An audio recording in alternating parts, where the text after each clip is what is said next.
रिया भक्ति पवित्र कहानियां।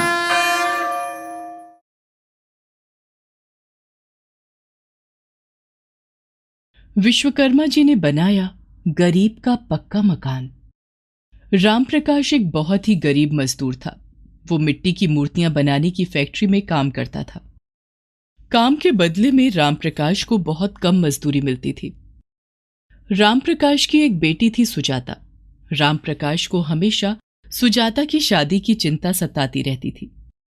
एक दिन जब राम प्रकाश फैक्ट्री से घर लौटा, आप बहुत थक गए हैं, खाना खाकर आराम कर लीजिए। बस जल्दी से सुजाता के हाथ पीले कर दूं, आराम तो तब मिलेगा। हाँ, बेटी की शादी करने के लिए पैसे तो है नहीं और ना ही अपना पक्का मकान है।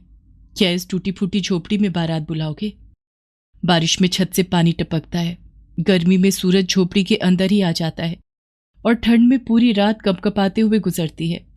हमारी झोपड़ी में कई छेद हैं, बाहर से घर के अंदर सब कुछ दिखता है। रहने का ठिकाना तो है नहीं, बेटी की शादी कहां से करोगे? भगवान विश्वकर्मा चाहेंगे तो हमारा अपना पक्का मकान भी बन जाएगा, तुम फिक्र मत करो। आपको तो ख्याली पुलाव पकाने की आदत है। भगवान विश्वकर्मा हमारा पक्का मकान क्यों बनाने लगे भला? हमारी तरह और भी गरीब मजदूर झोपड़ी में रह रहे हैं। लीला, अच्छा सोचोगी तो अच्छा ही होगा। एक दिन हमारा पक्का मकान जरूर होगा। हाँ, कहीं इस इंतजार में बेटी बिन ब्याही न रह जाए। मुझे भगवान विश्वकर्मा पर पूरा भरोसा है, वो सब अच्छा करेंगे। माँ, पापा, मैंने खाना लगा दिया है, आप लोग हाथ मुंह धोकर खाना खा लीजिए। पूरा परिवार एक साथ बैठकर खाना खाता है। उसके बाद तीनों सो जाते हैं। कुछ दिनों बाद विश्वकर्मा पूजा आने वाली थी। राम प्रकाश की फैक्ट्री में बहुत बड़ी पूजा का आयोजन किया जाना था। फैक्ट्री के मजदूर मिलजुल कर फैक्ट्री की साफ सफाई और सजावट का काम कर रहे थे। काम के दौरान राम प्रकाश के दाहिने पैर पर भारी मशीन गिर जाती है। बचाओ, कोई मुझे बचाओ। राम प्रकाश की आवाज सुनकर सारे मजदूर उसकी तरफ दौड़े। राम प्रकाश का पैर भारी मशीन के नीचे दबा हुआ था। मुझसे चला नहीं जा रहा है, मेरे पैर में बहुत दर्द है। राम प्रकाश दर्द के मारे कराह रहा था। फैक्ट्री का मालिक उसे अस्पताल में भर्ती करवाता है। इनका दाहिना पैर फ्रैक्चर हो गया है, इन्हें 1 महीने तक आराम की जरूरत है।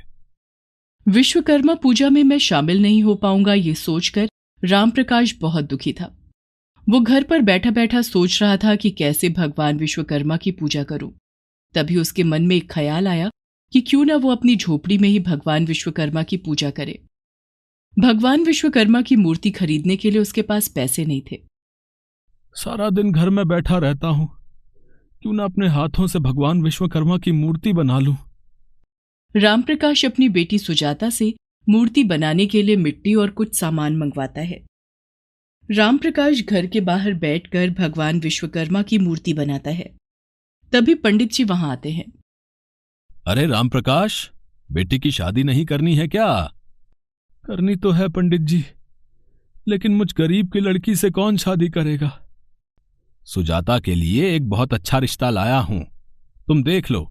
पैसे वाले लोग हैं, बेटी राज करेगी। पंडित जी, अभी तो मैं कहीं आना जाना नहीं कर सकता। मैं लड़के वालों को कल तुम्हारे घर भेज देता हूं। अब कल नहीं पंडित जी, जरा रुक जाते तो।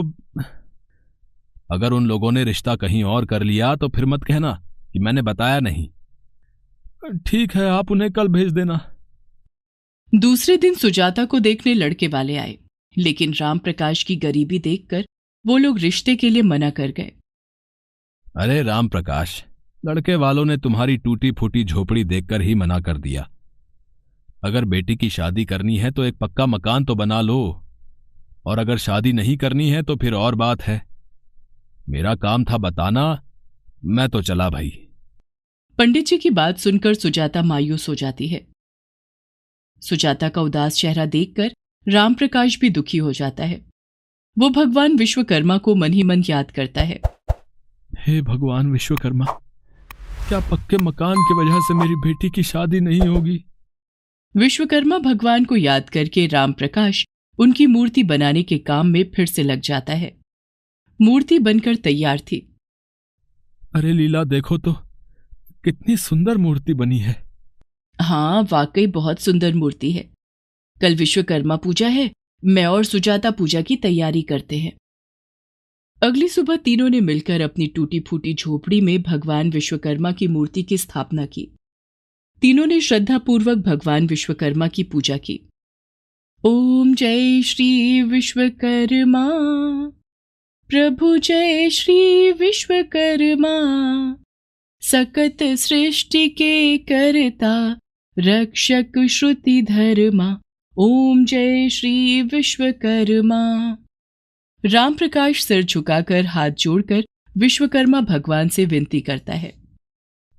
हे प्रभु, हमारे सिर पर भी अपना हाथ रख दो। तुम्हारे सिवा हमारा इस जगत में कोई नहीं है, तुम्हारा ही आसरा है प्रभु। तीनों विश्वकर्मा भगवान से विनती करते हैं और आशीर्वाद मांगते हैं।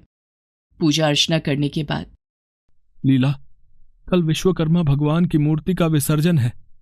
मैं तो नहीं जा सकूंगा, तुम और सुजाता दोनों जाकर मूर्ति का विसर्जन कर देना, ठीक है? ठीक है।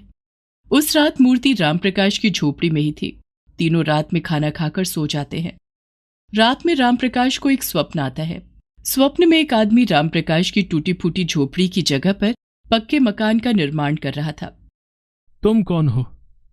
मैं भगवान विश्वकर्मा हूं और मैं तुम्हारे लिए पक्का मकान बना रहा हूं। इतना कहते ही भगवान विश्वकर्मा अपने असली रूप में आ जाते हैं। रामप्रकाश, मैं तुम्हारा पक्का मकान का सपना पूरा करने आया हूं। मैं खुद तुम्हारे लिए पक्का मकान बनाऊंगा, जिसके बाद तुम अपनी बेटी की शादी कर सकोगे। सपना खत्म होते ही रामप्रकाश की नींद टूट जाती है। रामप्रकाश लीला को जगाता है। क्या बात है, आधी रात को नींद खराब कर रहे हो? रामप्रकाश लीला को अपने सपने के बारे में बताता है। पागल हो गए हो क्या? क्या भगवान खुद हमारा मकान बनाएंगे? कहाँ है विश्वकर्मा भगवान? अगर वो हमारा पक्का मकान बनाएंगे तो उन्हें हमारे सामने आना पड़ेगा।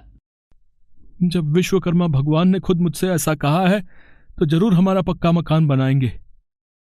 घर बैठे बैठे तुम्हारा दिमाग खराब हो गया है, सो जाओ। ऐसा कहकर लीला सो जाती है। रामप्रकाश को भी नींद आ जाती है। लेकिन अगली सुबह जब तीनों की नींद खुलती है तो वहां उनकी झोपड़ी नहीं थी और वो जिस मकान में सो रहे थे वो एक पक्का मकान था। बापू, हमारी झोपड़ी कहाँ गई? हम कहाँ आ गए हैं? यह हमारी ही झोपड़ी है जो पक्का मकान बन गई है। एक ही रात में ये कैसे हो सकता है?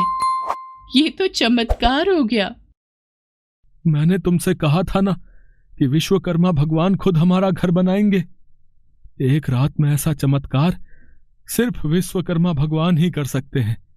उन्होंने ही एक रात में हमारा पक्का मकान बनाया है। रामप्रकाश की खुशी का ठिकाना न था। वो अपनी बैसाखी के सहारे लंगड़ाते हुए विश्वकर्मा भगवान की मूर्ति के पास पहुंचा और बोला, मुझ गरीब पर दया करने के लिए आपका बहुत बहुत धन्यवाद प्रभु। आपकी महिमा अपार है। और तीनों भगवान विश्वकर्मा की मूर्ति के सामने सिर झुकाकर प्रणाम करते हैं। लीला और सुजाता दोनों मिलकर भगवान विश्वकर्मा की मूर्ति का विसर्जन करते हैं। लीला की आंखों में आंसू आ जाते हैं। मुझे माफ कर देना प्रभु, मैंने आप पर भरोसा नहीं किया। कुछ ही दिनों के बाद सुजाता के लिए एक बहुत ही अच्छे घर से रिश्ता आता है और सुजाता की शादी हो जाती है। हमारा पक्का मकान भगवान विश्वकर्मा का दिया हुआ प्रसाद है। घर बनते ही सुजाता की शादी हो गई। हाँ लीला, भगवान विश्वकर्मा ने खुद हमारा पक्का मकान बनाया है, वरना हम अभी भी उस टूटी फूटी झोपड़ी में रह रहे होते। दोनों पति पत्नी हाथ जोड़कर विश्वकर्मा भगवान को याद करते हैं। ओम जय श्री विश्वकर्मा, प्रभु जय श्री विश्वकर्मा, सकत सृष्टि के कर्ता, रक्षक श्रुति धर्मा। ओम जय श्री विश्वकर्मा। जय हो विश्वकर्मा भगवान की।